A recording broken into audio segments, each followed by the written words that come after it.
MorningLine with Nick Barris.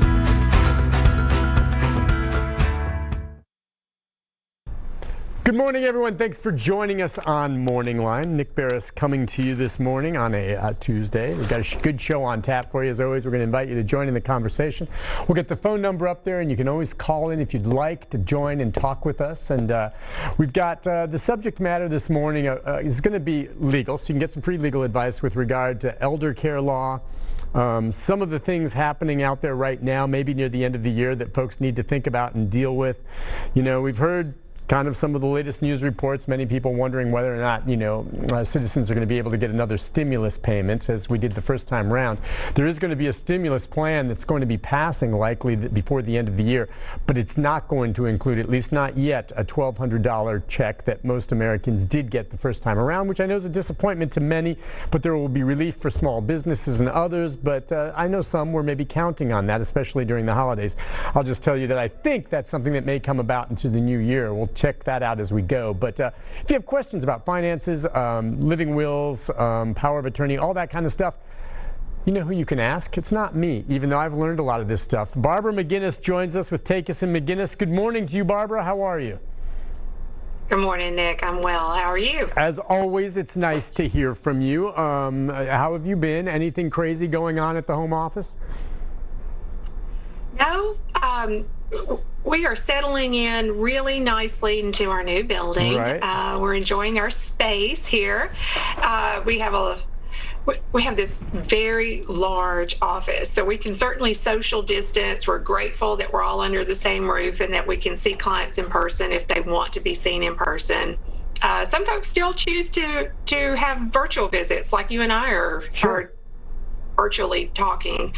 I think our embracing of technology and using these kind of platforms to continue day-to-day business is probably one of the silver linings in this pandemic. You know, we had to fast forward into ways to accommodate, and surprisingly, it works. It sure does. It works. And, the signal we have with you is great. You look great. Perfect framing and everything.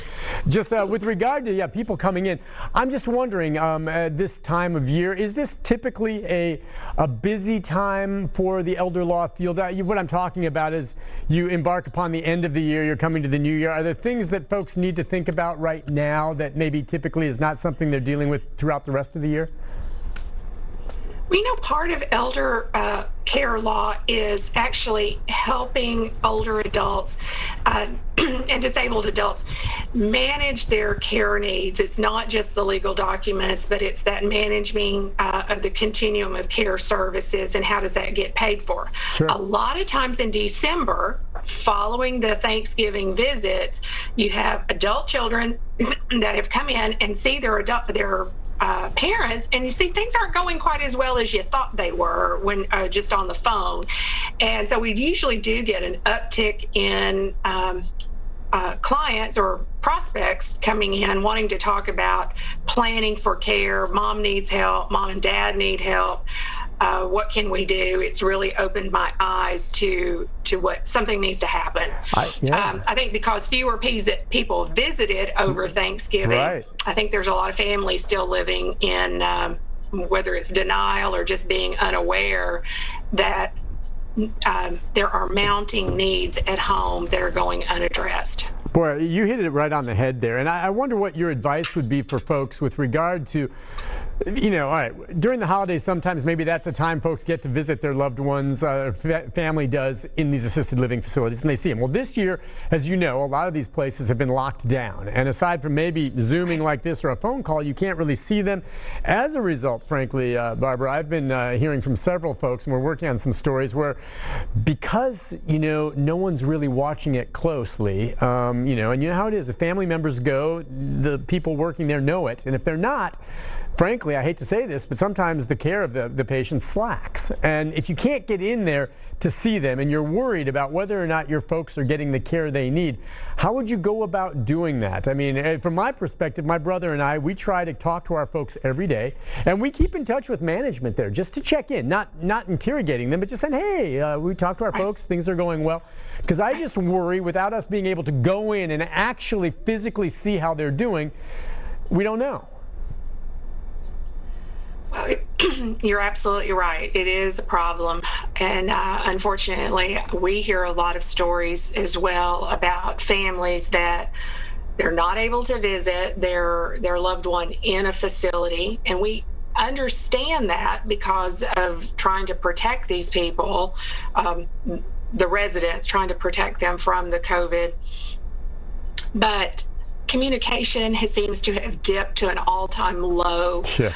The facilities across the board, I'm sure there's outliers that are doing a great job, but across the board seems to be that communication has dipped. They're not reaching out to families. They're slow to return calls at a time when you think they'd be communicating even more or trying to communicate with families to reassure them of what's going on. It's even worse than ever.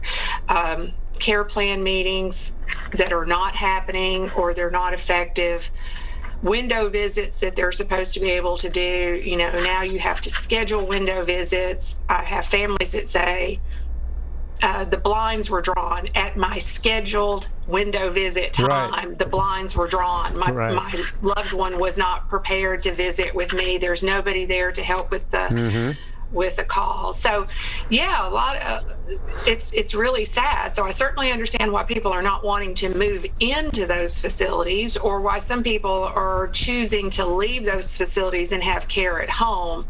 I think facilities are tired. Management staff, they're short-staffed and they're exhausted too. They're part of this front line that we talk about, the media pictures of the heavily garbed nurses and doctors in ERs and intensive care. They're heart-wrenching. You really feel for them. You see how exhausted they are. But these day-to-day care workers that are providing chronic care in long-term care facilities, I think they're tired too. Yeah. And they've really been stretched to the limit. They worry about exposing themselves and their families, and I get it. This is just an event that we have to survive and hope we can put behind us in the next few months, or at least get under control in the next few months. Yeah, I couldn't agree with you more. And I'm wondering, with regard to the next few months and the light perhaps at the end of the tunnel, which in my opinion is hopefully we get a successful vaccine program that gets going. I saw just the other day, Barbara, in fact, I think it was early this morning in Great Britain, the very first citizen there where they've started their vaccine program received hers. It was a woman in her 80s in, I think, a nursing home, and she was the first one. And I'm just wondering if you're hearing from any of your clients with regard to, we know there's going to be a tier system for who gets the vaccine first, okay? And I think among the first ones are going to be the first responders, the medical and healthcare workers, and the nursing home residents and assisted living and elderly.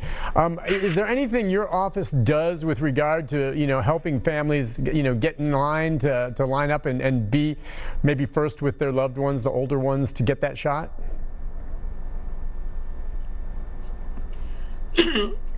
We did we do a podcast.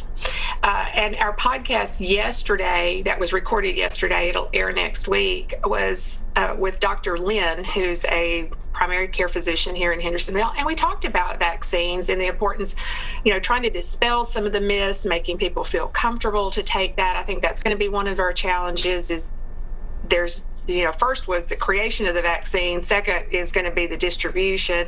There's going to be so little of the vaccine actually coming in at first that it'll be just a drop in the bucket of the people that need it.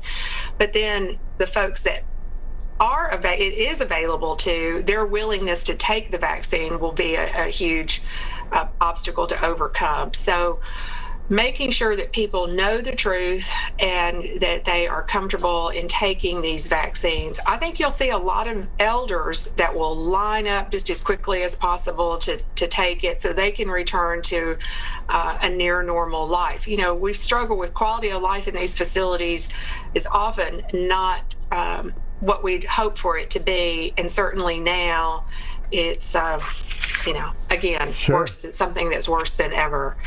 Visiting, there seems to be a disconnect too between what the federal government talks about for visits and what's allowable and what's actually happening at the local level in the individual facilities.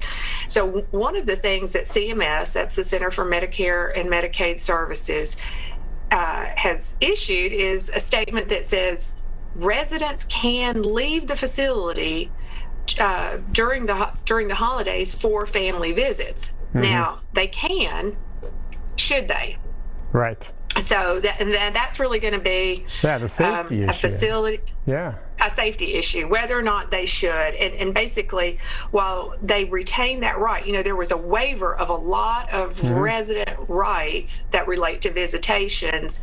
And so they have the right to leave the facility for holiday visits, but CMS actually advises to not do that because of the increased risk of exposure, of course. All right, we have to take a quick break, Barbara. Barbara, we got to take a quick break. When we come back, we'll pick up on your thoughts right after this, all right? Stay with us. Hang right there, Barbara. We'll be right back.